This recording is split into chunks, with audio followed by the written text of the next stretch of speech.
금융당국 수장들이 증권사 사장단을 만나 부동산 PF 관리에 실패할 경우 책임을 묻겠다고 경고했습니다.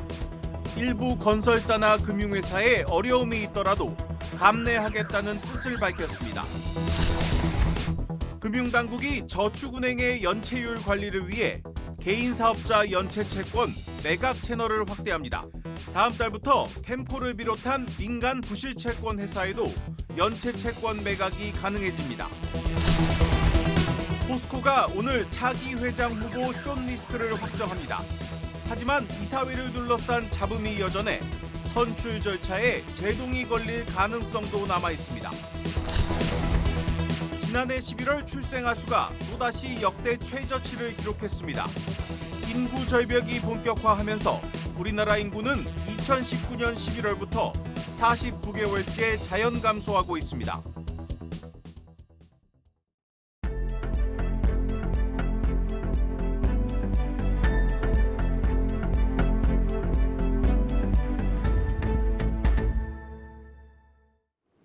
뉴스 플러스 시작합니다.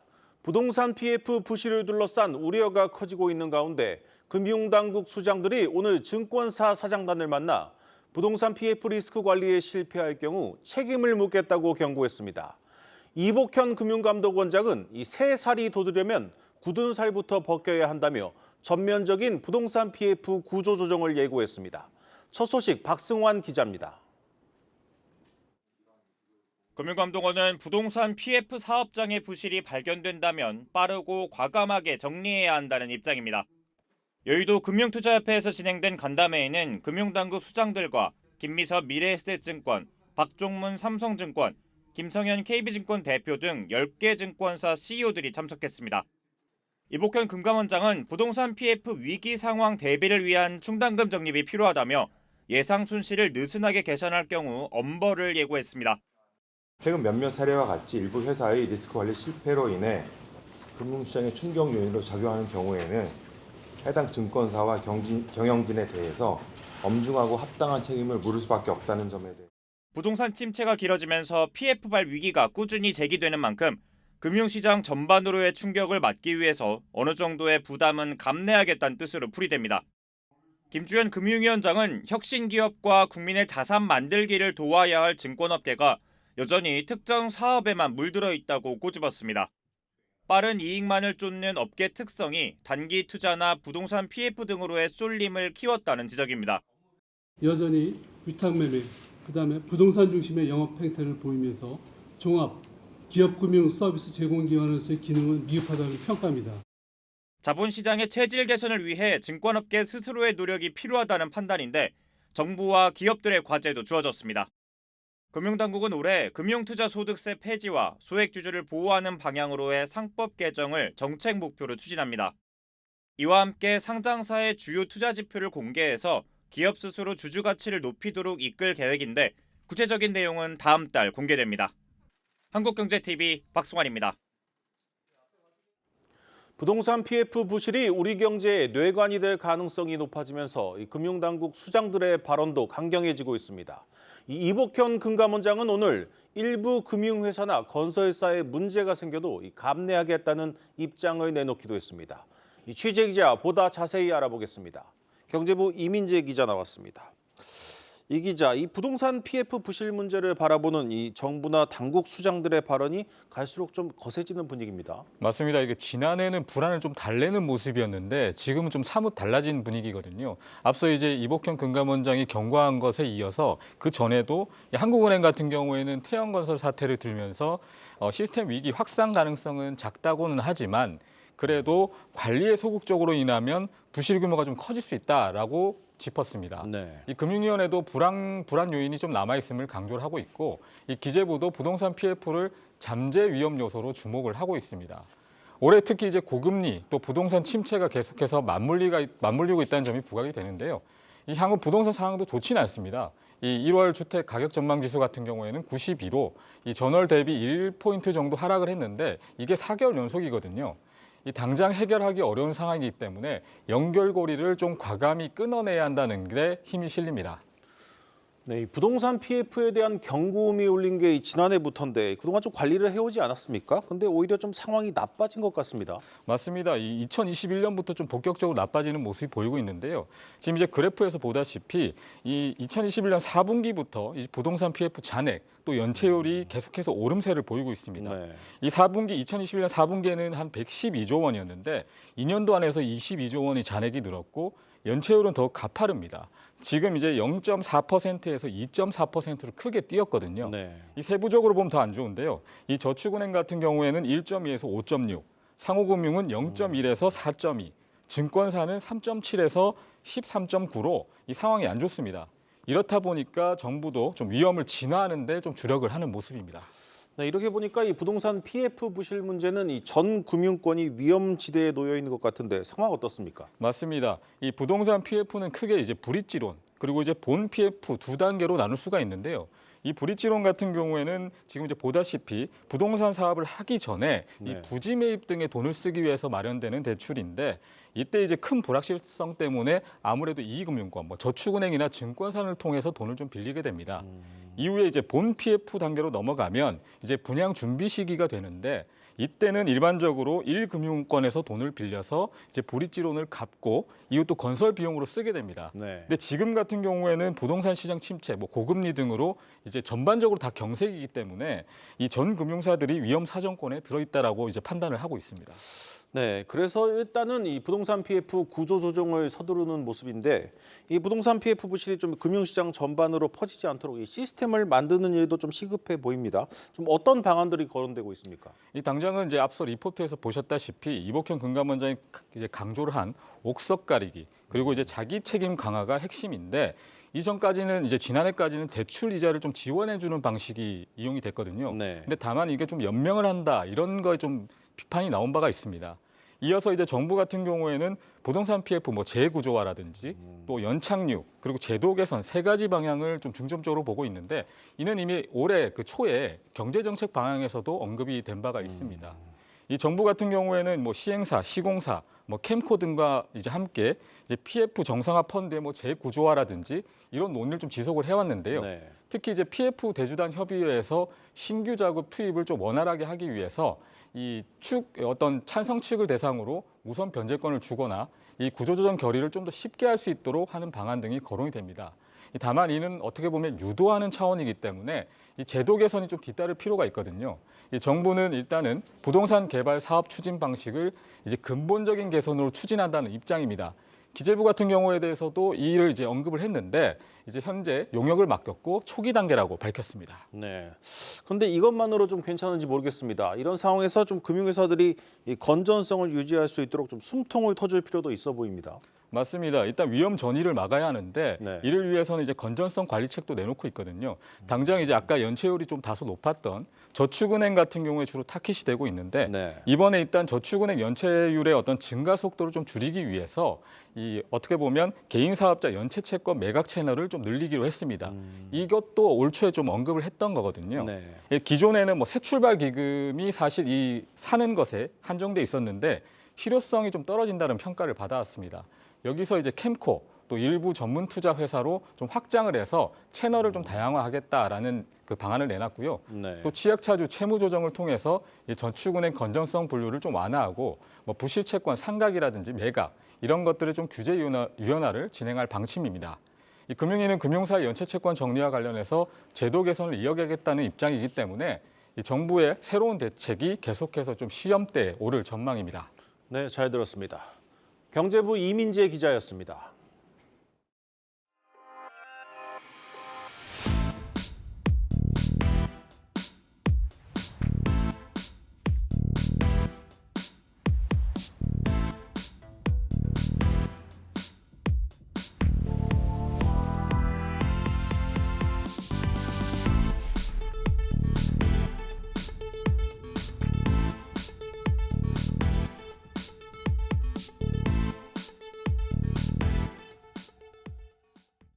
이 제네시스 브랜드의 베스트셀링 세단 이 G80 부분 변경 모델이 출시되면서 이 독일 차들이 즐비한 고급 세단 시장에 전운이 감돌고 있습니다. 이 새 얼굴로 나타난 G80을 정원우 기자가 직접 타봤습니다. 오늘 만나볼 모델은 제네시스 G80 신형 모델입니다. 외관은 크게 달라지지 않았습니다. 다만 제네시스의 상징인 이 전면 방패 형상의 그릴이 이중 메쉬 구조로 바뀌면서 페이스리프트 모델임을 알게 해줍니다. 리모컨 문 열림 버튼을 누르자 두 줄 헤드램프가 반겨줍니다. G90과 GV80에 적용한 마이크로 렌즈 어레이, MLA 램프가 G80에도 새롭게 탑재됐습니다.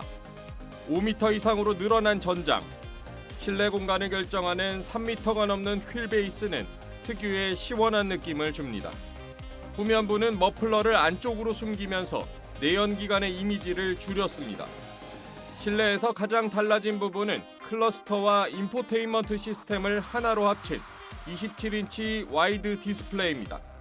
터치 조작거리가 기존 모델에 비해 훨씬 가까워졌습니다. 주행 성능은 3세대를 거치면서 거의 완성 단계에 이르렀습니다. 기존의 주행 성능을 유지하면서 승차감을 강화했습니다. 이렇게 과속 방지 턱을 넘고 나서도 곧바로 안정을 되찾는 느낌입니다. G80은 제네시스의 자존심이라고 해도 지나치지 않습니다. 제네시스 브랜드 출범을 이끌었고 G80이라는 이름으로 출시된 이후 현재까지 40만 대 이상 팔린 제네시스의 베스트셀러입니다. 기업 고위 임원들이 주 고객층인 만큼 뒷좌석 편의 사양도 개선했습니다. 14.6인치 화면에 넷플릭스와 유튜브 등을 즐길 수 있는 차세대 엔터테인먼트 시스템을 채택하면서 패밀리 세단으로서의 확장 가능성도 열어뒀습니다. 보시는 것처럼 이렇게 리클라이너 기능을 뒷좌석에서 사용할 수가 있습니다. 다만 리클라이너 기능을 풀로 사용했을 때 이 앞좌석과의 레그룸이 좁아지는 점은 단점으로 부각됩니다. 신형 G80은 2.5 터보와 3.5 터보 가솔린 두 개의 엔진 라인업으로 운영됩니다. 2.5 가솔린 터보가 5,890만 원, 3.5 가솔린 터보가 6,550만 원으로 기존 모델보다 300만 원가량 올랐습니다. 3.5 터보 풀옵션을 채택할 경우 가격이 9천만 원 가까이 돼 경쟁 수입차와 비교할 때 고민이 커질 수밖에 없습니다. 한국경제TV 정원우입니다.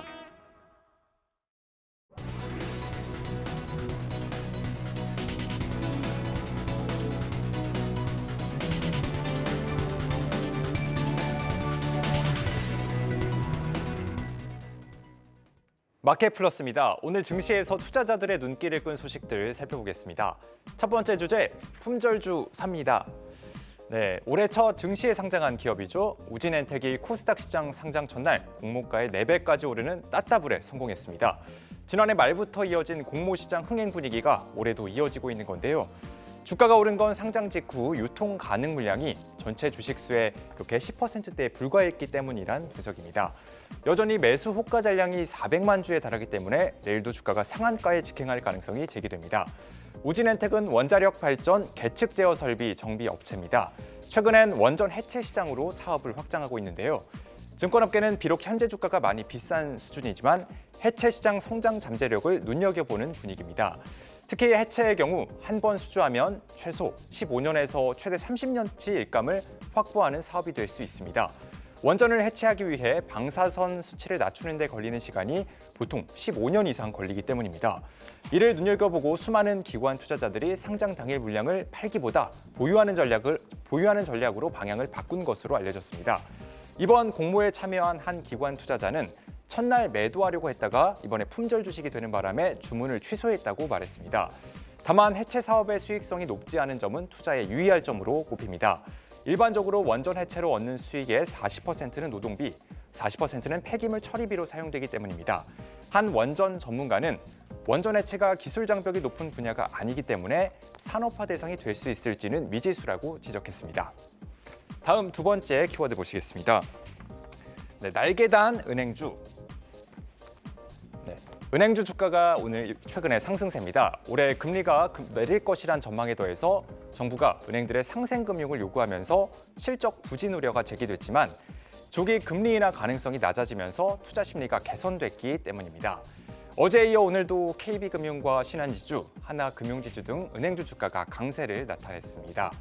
원래 오는 3월 미국 연준이 금리 인하를 단행할 것이란 전망이 많았지만 지금은 5월이나 6월 금리를 내릴 것으로 미국의 많은 채권 시장 전문가들은 예상하고 있습니다.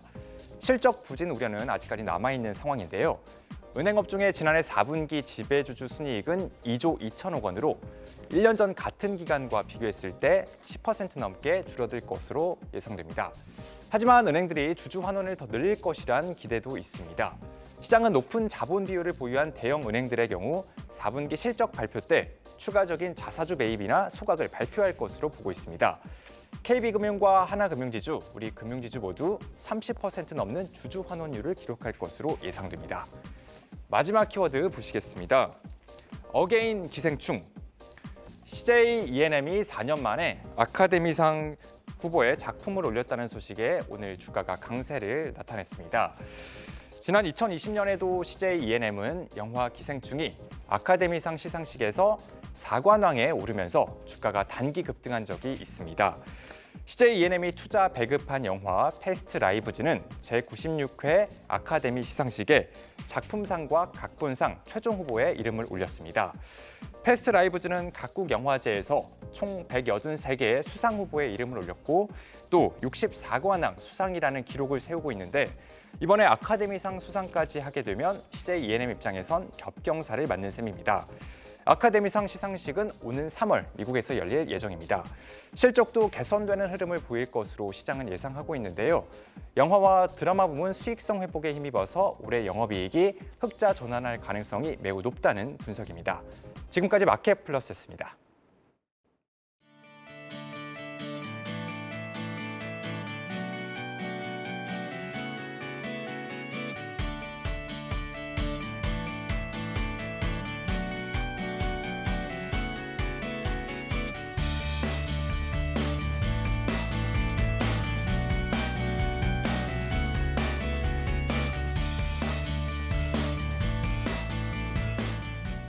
범죄는 이미 발생하고 나서 이를 처벌하는 것이 중요한 것이 아니라 발생하기 전에 미리 예방하는 것이 훨씬 더 중요합니다.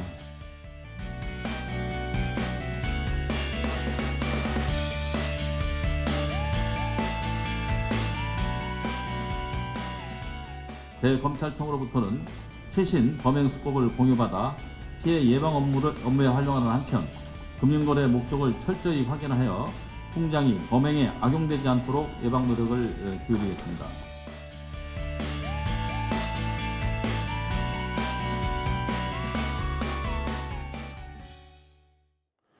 공사비 급등으로 아파트 분양가가 치솟으면서 이제 서울에서도 미분양이 나오고 있습니다. 이 분양가 상한제가 적용되는 단지를 노리거나 주변 시세를 보다 꼼꼼히 따져보고 청약하셔야겠습니다. 성나균 기자입니다. 지난해 하반기 청약 시장의 최대어로 꼽혔던 인문 아이파크자이. 높은 경쟁률을 기록했지만 계약 포기가 잇따르며 최근 무순위 청약을 실시했습니다. 전용 면적 84제곱미터 기준 14억 원에 달하는 고분양가가 이른바 줍줍 물량까지 나오게 한 겁니다. 치솟은 분양가 탓에 청약 불패로 꼽히는 서울 곳곳에서 미분양 단지들이 속출하고 있습니다. 심지어 무순위 청약을 3번 이상 진행한 곳도 나왔습니다.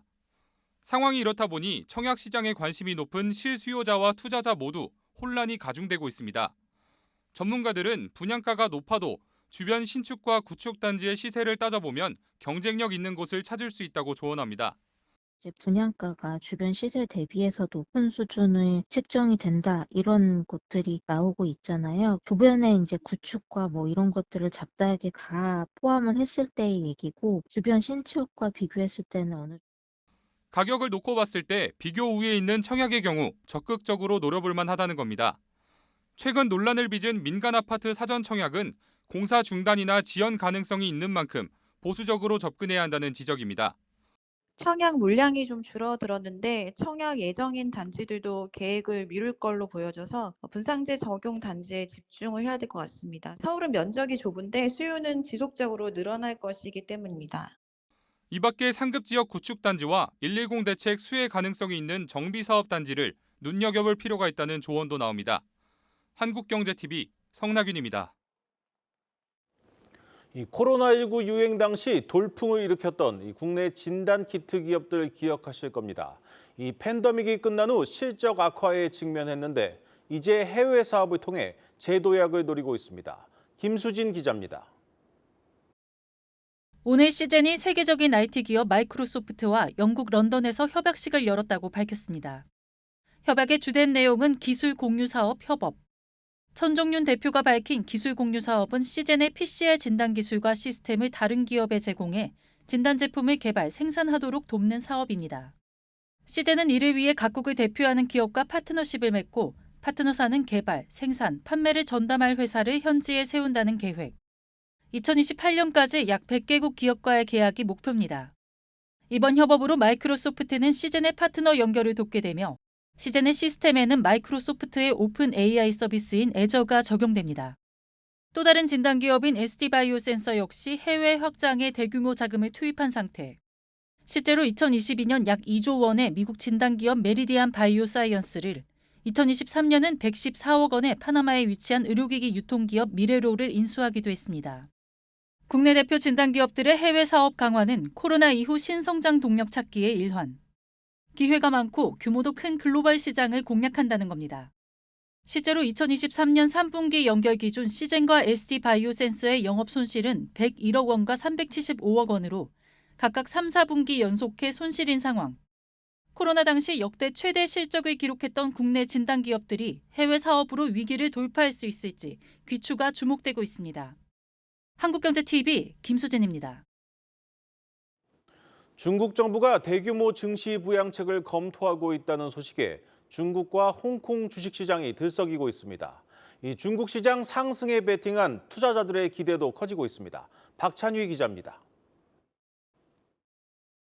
중국 당국이 428조 원에 달하는 증시 부양책에 이어 공매도 규제 카드를 검토 중인 것으로 나타났습니다. 로이터 통신은 중국 증권 규제 당국이 지수 선물 공매도를 자제해 줄 것을 일부 헤지펀드에 요청했다고 보도했습니다. 이 같은 조치는 중국 주가 지수와 연계된 수십억 달러 상당의 파생 상품 손실로 인해 주식과 선물 계약의 매도 악순환을 야기하는 위험을 차단하기 위한 일환으로 풀이됩니다. 중국 당국의 잇따른 증시 부양 움직임에 힘입어 급락세를 이어가던 중국 증시는 모처럼 이틀째 상승 행진을 이어갔습니다. 유명 중국 기업인들도 증시 급락을 지분 확대의 기회로 활용하는 모습입니다. That Jack Ma, the founder of Alibaba, made over $50 million in personal purchases of Alibaba stock in the fourth quarter, really reflecting confidence in not just the stock, but a view of the economy in China. 차이충신 현 알리바바 회장 역시 1억 5,100만 달러 규모의 자사주를 매입했습니다. 국내 중학개미들도 중국 증시 반등을 점치고 있습니다.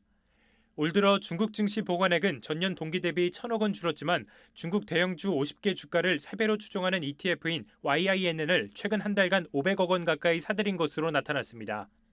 연초 이후 36% 급락한 YINN은 중국 당국의 증시 부양책 검토 소식에 이날 13% 넘게 급등했습니다. 하지만 부동산 시장 침체 등 중국 경제의 구조적 문제가 해소되지 않고 있는 상황에서 지나친 낙관은 경계해야 한다는 목소리도 나옵니다.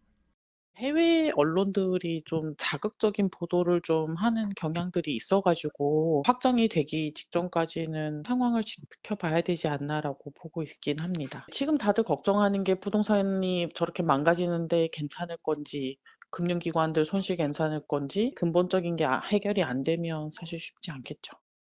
한국경제TV 박찬유입니다.